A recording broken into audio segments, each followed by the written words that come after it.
Mau bersaksi, tapi malah jadi batu sandungan buat orang lain. Kita mungkin pernah mendengar kesaksian dari orang lain, atau mungkin kita sendiri pernah memberi kesaksian, baik itu ucapan syukur, kesembuhan, keberhasilan, atau luputnya kita dari suatu musibah dan kemalangan. Namun, di balik kesaksian-kesaksian seperti ini, bagi mereka yang tidak sembuh, yang gagal, atau yang tidak luput dari masalah atau kemalangan, bisa saja bertanya, "Bagaimana dengan saya?" Kesaksian yang mungkin kita sampaikan dengan tujuan baik dan menjadi berkat, terkadang melukai perasaan dan bisa menjadi batu sandungan bagi orang lain. Sebagai orang Kristen, kita harus bersikap bijak dan memiliki hikmat dalam menyikapi dan mempertimbangkan kedua sisi ini. Bisa saja dengan mengucap syukur karena kita lebih beruntung dari orang lain, kita tanpa sengaja telah menyakiti hati orang lain. Sama halnya dengan video yang sempat viral beberapa waktu lalu di media sosial. Sempat beredar konten yang menampilkan seseorang yang sangat terharu, bahkan sambil membasuh air matanya, melihat seorang pekerja, yaitu karyawan kafe yang tunarungu. Di video tersebut banyak komentar yang berterima kasih kepada konten creator karena diingatkan untuk selalu bersyukur. Walaupun bernuansa positif, namun banyak konten-konten creator lain yang memberikan reaksi negatif terhadap video dan komen-komen tersebut. Mereka berpendapat bahwa dengan merasa kasihan atau bahkan mengucap syukur atas ketidakberuntungan atau kemalangan orang lain, itu termasuk pada inspiration porn. Apa itu inspiration porn? Istilah inspiration porn pertama kali digunakan oleh almarhum Stella Young, seorang penyandang disabilitas yang menjadi salah satu pembicara di program TEDx Sydney pada 2014. Inspiration porn. Stella yang adalah seorang jurnalis, aktivis, dan juga komedian mengatakan bahwa inspiration porn berarti menjadikan sekelompok orang sebagai objek untuk kepentingan sekelompok orang lain.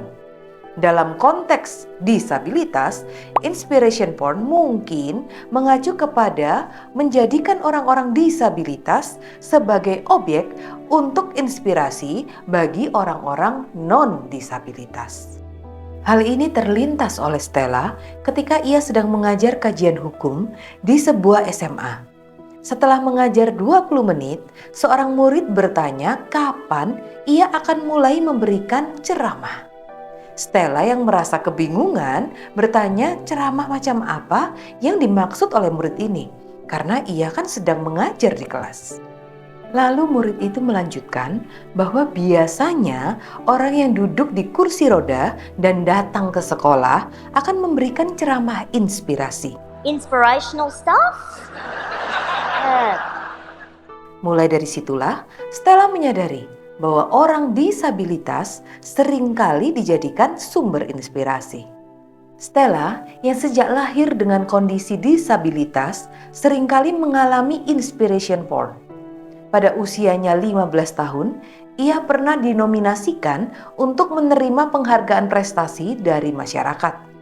Merasa hidupnya biasa-biasa saja, sama seperti orang lain, Stella merasa terhormat sekaligus bingung karena ia tidak memiliki prestasi yang luar biasa sehingga layak untuk menerima penghargaan tersebut. Menurut Stella, ada beberapa persepsi yang salah tentang orang-orang disabilitas dari pandangan umum. Pertama, disabilitas adalah hal yang buruk dan hal ini menjadikan orang dengan disabilitas adalah orang-orang yang luar biasa. Menurut Stella, ini adalah kebohongan yang seringkali dipropagandakan di media sosial. Kedua, menjadi disabilitas memang sulit. Namun, bukan seperti yang dipikirkan oleh orang-orang non-disabilitas. Kesulitan yang harus diatasi bukan keterbatasan secara fisik, namun persepsi disabilitas yang dibuat oleh orang-orang sekitar. Menurut Stella, karena ia lahir dalam keadaan disabilitas, maka ia sudah terbiasa dan bisa beradaptasi menggunakan seluruh anggota tubuhnya, sehingga hal ini bukanlah menjadi hal yang luar biasa. Ketiga, Stella menyadari bahwa mungkin maksud orang-orang pada umumnya baik, yaitu memuji dan mengapresiasi orang-orang dengan disabilitas. Namun, itu semua terbentuk dari kebohongan-kebohongan yang ada. Kebohongan-kebohongan ini adalah ketidakadilan terbesar bagi orang-orang disabilitas, dan ini yang menjadikan hidup mereka terasa sulit. Sebagai penutup, Stella berkata, ia menginginkan dunia di mana orang-orang tidak memiliki ekspektasi yang begitu rendah kepada orang-orang dengan disabilitas, sehingga dengan hanya bangun pagi saja itu sudah dianggap prestasi. Hal senada juga disampaikan oleh konten-konten creator disabilitas terhadap komen yang viral. Bagi mereka, persepsi bahwa orang-orang tunarungu tidak bisa bekerja atau tidak bisa apa-apa itu salah besar. Padahal sudah banyak orang-orang dengan disabilitas yang bisa bekerja dengan baik dan sama efektifnya dengan orang-orang non-disabilitas. Pertanyaan besar yang harus kita jawab adalah, bolehkah orang Kristen mengucap syukur atas kondisinya yang baik di atas ketidakberuntungan orang lain? Alkitab banyak memuat ayat-ayat ajakan, nasihat, dan juga teladan dalam mengucap syukur. Salah satu ayat yang terkenal dan biasanya dihafal oleh orang-orang Kristen adalah nasihat Rasul Paulus kepada jemaat di Tesalonika. Mengucap syukurlah dalam segala hal, sebab itulah yang dikehendaki Allah di dalam Kristus Yesus bagi kamu. Ayat ini dengan jelas menyatakan bahwa mengucap syukur adalah kehendak Allah bagi kita setiap orang percaya. Namun, kata dalam segala hal harus kita cermati dengan baik. Dalam hal apa saja Allah ingin kita mengucap syukur? Apakah dalam setiap hal? Termasukkah mengucap syukur atas kondisi kita yang baik di atas kemalangan orang lain? Prinsip dalam menafsirkan dan memahami suatu ayat Alkitab adalah memperhatikan teks dan juga konteks yang dimaksud. Dalam konteksnya, jemaat Tesalonika adalah jemaat yang setia dan juga tekun dalam iman, kasih, dan pengharapan. Namun mereka mengalami penindasan dari orang-orang Yahudi yang tinggal di sana. Penindasan ini juga pernah dialami oleh Rasul Paulus saat melayani di sana. Orang-orang Yahudi membuat keributan dan ingin menyeret Rasul Paulus dan Silas dengan menuduh mereka bahwa pemberitaan tentang Tuhan Yesus disebut sebagai raja lain selain kaisar. Secara teks, dalam segala hal tidak berarti setiap atau segala hal. Dalam bahasa aslinya, kata yang dipakai berarti setiap atau segala hal dalam keseluruhan bagian atau kondisi yang berlaku. Contohnya dalam kondisi ditindas, namun bisa tetap hidup dalam kesetiaan dan ketekunan. Itulah yang dimaksudkan oleh Rasul Paulus pada saat menasihatkan kepada mereka untuk mengucap syukur.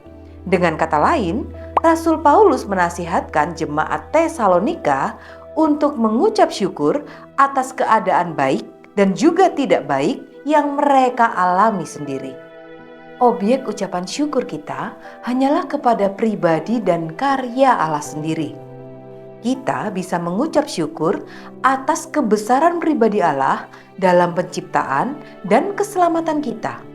Dan kita juga bisa mengucap syukur atas karya pemeliharaan Allah atas hidup kita, baik dalam keadaan yang baik maupun keadaan sulit seperti jemaat Tesalonika. Namun, pengucapan syukur dengan objektifikasi orang-orang dengan disabilitas tentu saja tidak memuliakan Allah. Karena orang-orang dengan disabilitas adalah ciptaan Allah, membawa gambar dan juga rupa Allah. Dan Allah dapat memakai mereka untuk menyatakan pekerjaan-pekerjaan Allah. Kita tidak perlu menjadikan orang-orang dengan disabilitas sebagai bahan ucapan syukur. Dengan demikian, kita memandang diri kita lebih baik daripada mereka. Sebaiknya, sikap kita adalah tetap mengasihi dan memperhatikan kebutuhan mereka layaknya sikap kita terhadap setiap orang.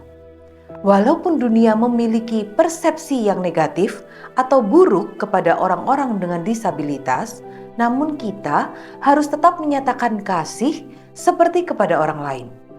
Alkitab banyak memberikan teladan dalam hal ini. Raja Daud masih mengingat dan mengembalikan hak Mephiboset yang cacat sebagai anak Yonatan dan keturunan Raja Saul. Tuhan Yesus beberapa kali juga pernah bersinggungan dengan orang-orang dengan disabilitas dan menunjukkan kasih kepada mereka tanpa perbedaan. Jika mengucap syukur adalah kehendak Allah, maka keseluruhan isi pengucapan syukur kita, baik subjek, objek, dan juga konten, harus sesuai juga dengan kehendak Allah. Ucapan syukur yang mengobjektifikasi orang-orang dengan disabilitas sebenarnya memandang mereka rendah dan meninggikan diri kita sendiri. Jelas, ini bukanlah ucapan syukur yang sesuai dengan kehendak Allah. Lagi pula, Alkitab tidak pernah mengajarkan dan memberi contoh praktek seperti ini. Namun bukan berarti kita harus mengabaikan dan mengucilkan orang-orang dengan disabilitas. Kita tetap bisa mengasihi dan juga memperhatikan kepentingan orang-orang dengan disabilitas sama dengan orang lain tanpa memiliki persepsi yang negatif dan berbeda. Ingin tahu lebih banyak tentang Worldview? Tunggu video kami selanjutnya.